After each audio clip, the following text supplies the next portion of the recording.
Hi guys, welcome to the channel. In today's video, I'm going to show you how you can share YouTube video on Instagram story.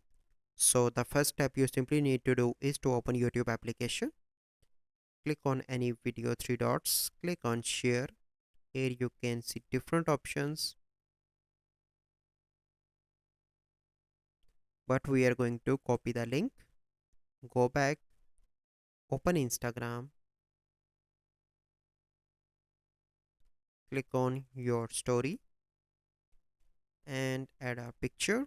Click on three dots and here you can see different options. Click on this icon. You can add text as well here and click on this one, and from here you can select the option of link, paste video link here, click on done, and now you can see that video link is added here.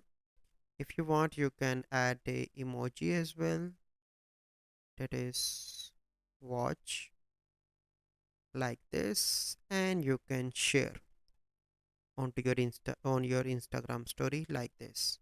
Let me share that. So here you can see. So this is the process how you can share YouTube video on Instagram story.